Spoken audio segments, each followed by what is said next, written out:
Understanding the phrase, drop it, in English. Hello everyone, welcome back to our English language learning channel. Today, we are going to explore the phrase, drop it. This phrase is quite common in English conversations, and it can be used in various contexts.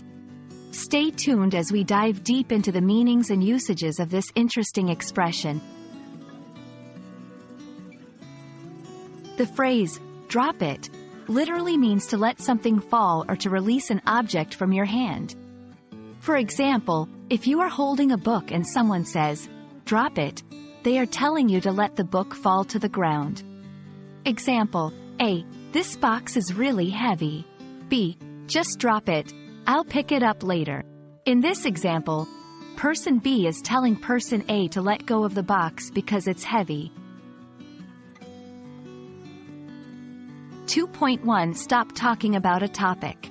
One common figurative use of drop it is to tell someone to stop talking about a particular subject, especially if it is sensitive, controversial, or making someone uncomfortable. Example, A. I heard John and Sarah are having problems in their relationship.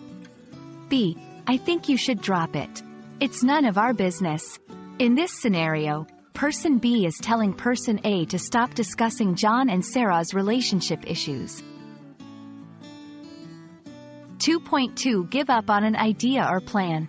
Drop it can also be used to suggest that someone should give up on a certain idea, plan, or activity. Example, A. I'm thinking about emailing the manager again to ask for a raise. B. You've already asked twice this month. I think you should just drop it. Here, person B is advising person A to stop pursuing a raise at this time. The tone in which drop it is said can greatly affect its meaning. If said calmly, it might be giving friendly advice. If said harshly, it could be a stern command. Calm tone, I know you're curious, but it's better if you just drop it. Harsh tone, I said drop it. We are not discussing this further. The context in which the phrase is used also plays a significant role in interpreting its meaning. And that's pretty much it for the phrase, drop it. It can be used both literally and figuratively, depending on the context and tone of the conversation. We hope this video has helped clarify how and when to use this phrase. If you have any questions or need further examples, feel free to ask in the comments below. Happy learning, and see you in the next video.